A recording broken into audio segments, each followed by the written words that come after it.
Today I'm here with Jay Riley. So Jay, I want to do an interview with you because you reached out to me when you were about 16, and in that time you've went from being on the tools to tripling what you were making working in construction now with a pipe and satin. So run me through that, man. Like what made you want to reach out to me in the first place? Yeah, well, look, I kind of seen the lifestyle you were living, and I suppose the lifestyle I was living at the time. I was still in school, and I was working in the trades on the side. Um, and I just seen the path I was going down, and I seen you talk about it in your videos, and it just wasn't the life I wanted to live. Okay.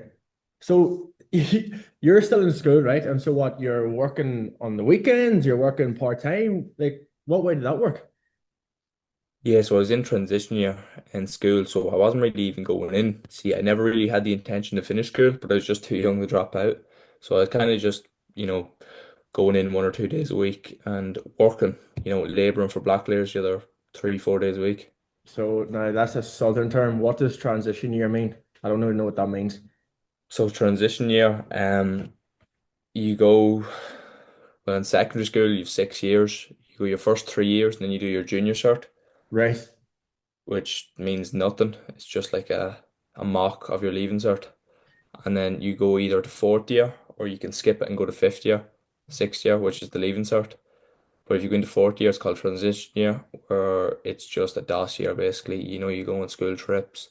It's for people that don't know what subjects they want to pick for their leaving cert, and just that kind of thing. So you're in this transition year, only at school a couple of days a week, and then laboring for brickies in on the days you were off. Yeah, look, I thought that's what was going to get me ahead. So I was like, right, I'm gonna start working early. That's gonna get me ahead of everybody else. But I quickly realized that, it wasn't gonna get me too far. Okay, and what made you realize that then? I suppose I was looking at the positions they were in, and even the positions that I was in myself, and how far I was going to progress, and I just didn't see myself going far with it. And even for them, they weren't in a position that I wanted to be in. Hmm. I get you. So is it you looking at the guys who've been doing it a while, the guys who were doing it and what the positions they were in and what you knew then, like you didn't want to go down a similar path? I suppose, yeah, I just didn't really want to end up like them. I get you. And like you must have copped onto this pretty early on if you were still in school. Like how long were you doing the labouring for? I was in the labour probably near a year. Wow. 1 year in and that was it. Like I know rightly like this is not what I want to be doing. Did you ever like not have like thought of maybe like doing a different trade or a different career path instead? Yeah, I did. So when the summer hit, school ended, I decided to go into roofing. It was grand for the first while, don't get me wrong. Summer was dead on, it was hot. But coming into winter and the cold months, I was like, fuck right, maybe don't do this either. Right, I get you. I down in you're from whereabouts you from, lad? You want to tell the people? I do not. How many messing up from Calvin? Okay, I wouldn't want to tell that either. So you're standing down in Calvin on the tops of the roofs, right? Wouldn't be too hot in the winter time. So for you, it was like you're standing there, probably your hands are freezing, thinking like, fuck, this isn't it either. Pretty much, everything was frozen around you, so you're sitting up on a freezing cold roof. You're not really moving too much, Hmm. so cold. For a 16-year-old from Calvin to then transition into something online, what was it that made you want to go into the likes of something online in the first place? To be honest, I always wanted to do something online. I was kind of looking into things online from when I was maybe 14, but I never really seen something that could stick. Hmm. But it was when when I seen your videos and seen somebody actually close to me doing this, I was like, fuck, maybe this is the thing that, is real, I suppose, or that's doable Okay. for normal people. Hmm. I get you. So seeing that somebody local, that familiarity, probably hearing the accent, right? He's only not too far up the road from me. If he can do it, that kind of sparked your interest then. Yeah, definitely. See, like when you talk about like looking into stuff from your 14, what was the sort of things you were looking into before this then? I'd say SMMA was always the biggest one, but being 14, I wasn't gonna start cold calling fucking people when my balls hadn't even dropped. So, Hmm. you know, So I, SMMA. Iman Gadzhi sort of spec. You're probably seeing him online, was it? That's what probably started you off. Exact same as me. Is that right? Absolutely, yeah. Exact same as me, man. Fucking hell. So, did you make a stab at all in this MMA?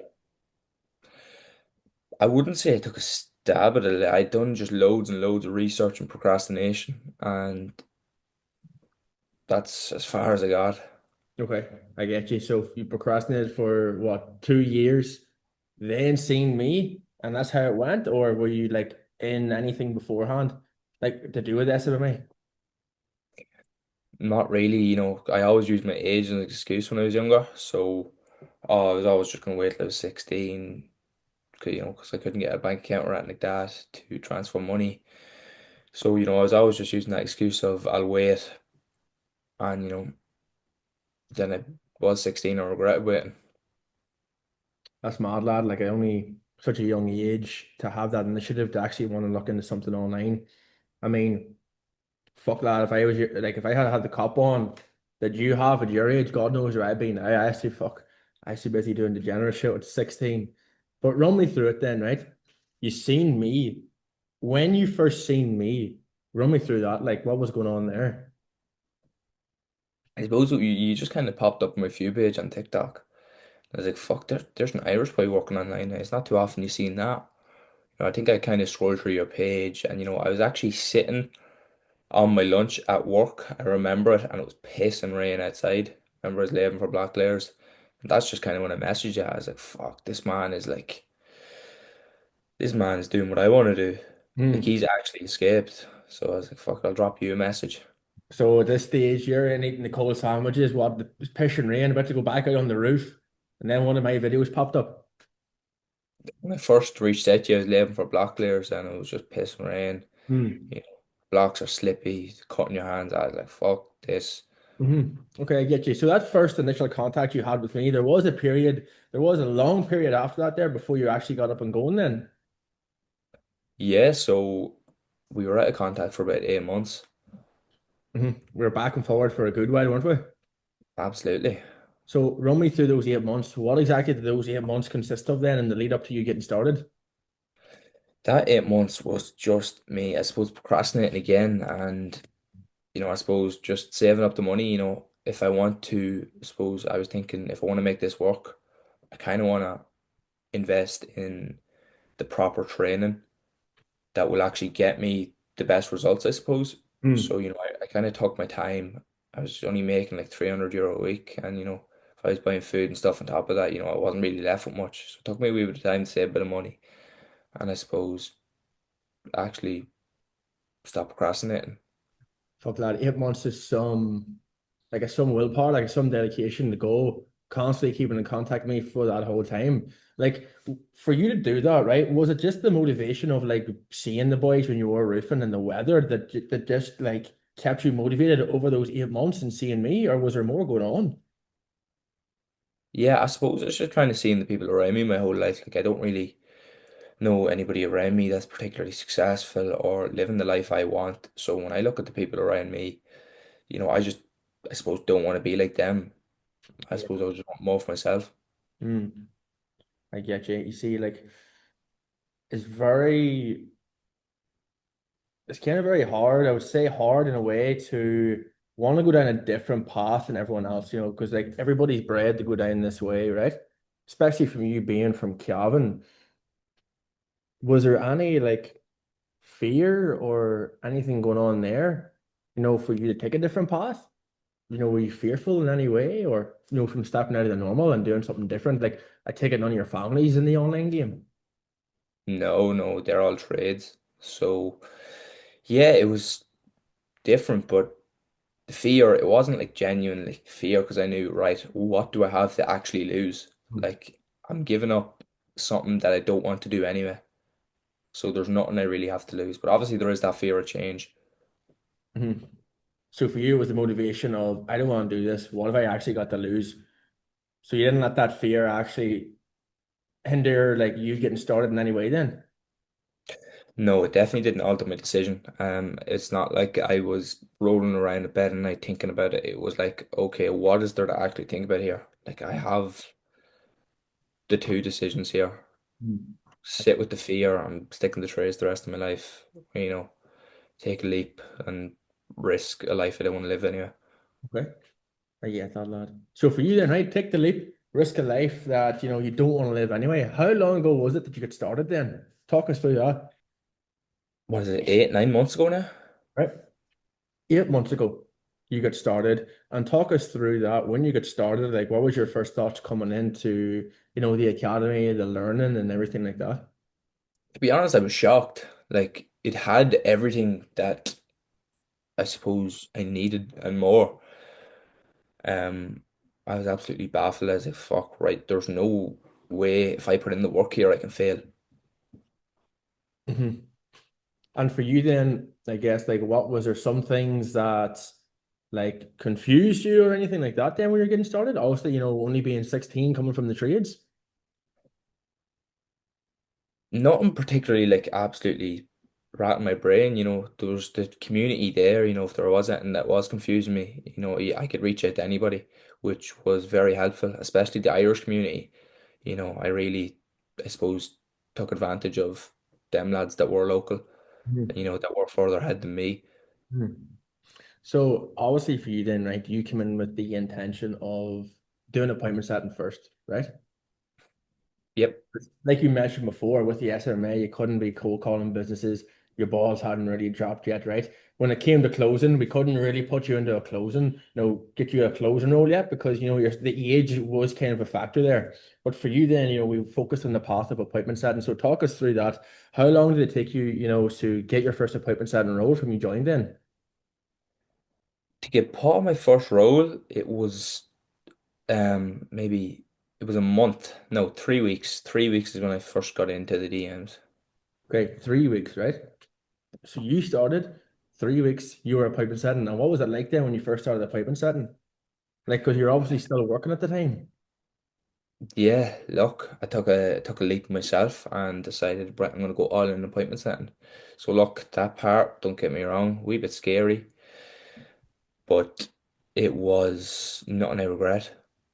Okay. So for you then, as soon as you got a role, quit the job, put your back against the wall and just took it on. Yeah, look, I seen opportunity to make money there and a lot more than what I was making. So I was like, worst comes to worst, I just go back to work. So You see that to do that, right? Being from an Irish household, Cavan household, right? What did your family think of you doing that, man? Like because like obviously you're not going back out to work, so what did your parents think? they didn't really understand. They were like, what the fuck are you doing? I bet same kind of reaction to mine. So how did like I guess they overcome like did they overcome that? Like what did that look like? Yeah, I suppose over time, when there was proof of concept there and, proof that it was working, you know, there was no reason to actually give out. Mhm. Okay, so it was pretty much this is what I'm making, right? And they're like, okay, yeah, fuck, okay, that makes sense then. Yeah, I mean, if it's doing better than what you were at, then, what's the point in going back? So run us through now. Obviously, since you're just sending messages from your room, run me through what your day to day looks like now then. I suppose it's just sending messages, yeah. I have a wee bit more freedom. Like I can, I suppose, if I want to go to the gym early in the day, I can, or, want to do things during the day, get a haircut early in the day, it's easier to book an appointment. Just general stuff like that. But day to day, yeah, I'm just sending messages. There's not really much more to it.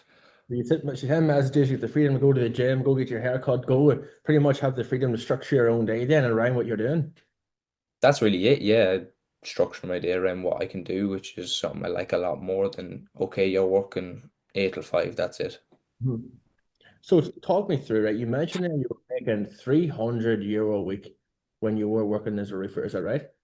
Yep, So talk me through now then from your transition, what does like an average week look like for you then as an appointment setter income wise? maybe between 7 to 900. €700 to €900 a week is your average, that's your average week's wage. Coming through around that, yeah. So you're doubling, if not tripling your old wage every single week, sitting in your room sending messages. Probably, yeah, it's around that. Don't get me wrong, there's weeks less and there's weeks more, but yeah, Mm. Okay. Well, that is absolutely mental. At only 16. well, I'm 17 now.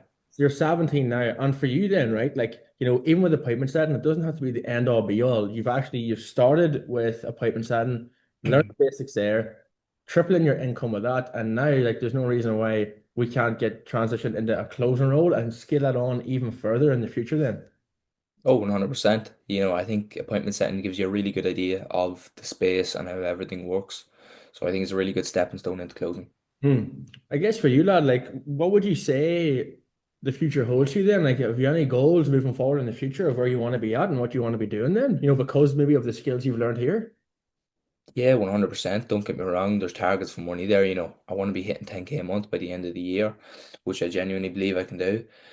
Um, I want to be traveling, obviously. I have a few places on my bucket list, and I'd like to settle down in a different country.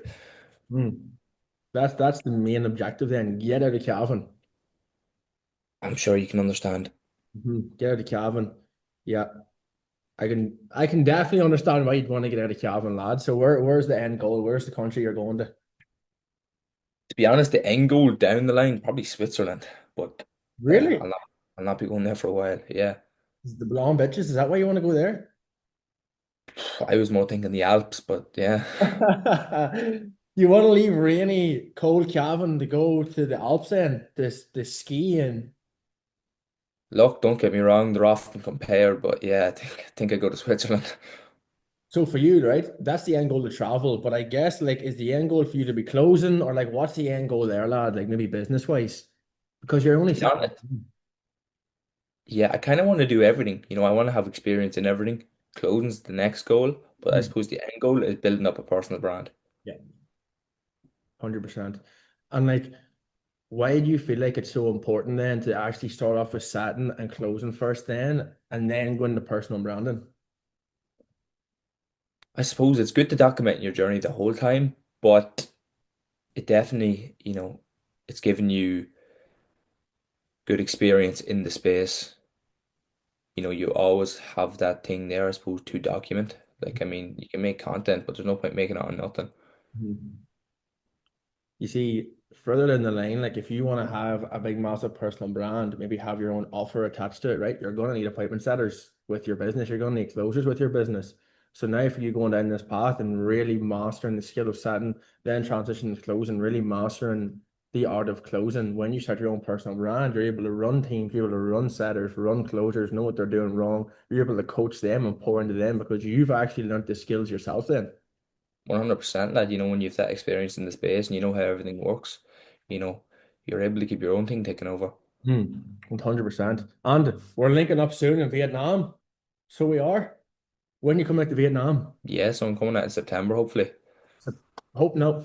We're coming out in September. There's no hopefully, right? We're coming out in September, right? Now, see for you, right? Obviously, like you went through some things, obviously transition out of the trade, coming into this.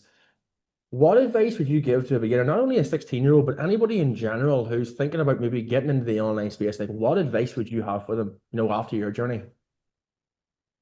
I suppose one thing that I did was I waited. So a big question would be, what are you waiting on? Like, he can make all the excuses of the day, but they're just excuses that are going to hold you back and hold your progress back. So Hmm. one thing I regret is waiting. Yeah, because if you've been doing this for 8 months, you actually waited 8 months beforehand. So for you, it's a matter of like there isn't really going to be a perfect time, is what you're saying. Yeah, essentially, I know for me, I always wanted to wait for the perfect time. Now's not the right time. I'd rather have more money in the bank, or I'd rather have a better laptop, or I'd rather, and I actually did all these things. I waited and waited and waited, but I could have been in this position 8 months ago if I just had got started. Mm. Yeah, man, 110%. Do you feel like that's what holds a lot of people back? Maybe procrastination and thinking that there is, we just keep waiting and putting it off and putting it off, maybe till I'm working less hours at work or I'm making this sort of money or this here's going on. Then and they can't. 100%. But once you reach that point of, okay, I'm working less hours at work now, but I want to wait till this, this is a better time. This is an even better time. And it's going to keep going like that until you realize, okay, fuck, I've wasted a lot of time. Mm. Like, if I had got started back when I first wanted to, I would have been in this position 8 months ago. God knows where I'd be now. Mm. Well, in the next 8 months, lad, where would you like to be? I don't know location wise, but I'd definitely be liking to hit over 15K a month every month. 15K a month, and what we're going to be doing in 8 months? We're going to be closing, we're going to be posting content, and what we're going to be doing. But yeah, but I'd be like to be posting content, building the personal brand. Beautiful, man. Well, listen, I appreciate you jumping on and taking this call with me, lad. It's been a pleasure.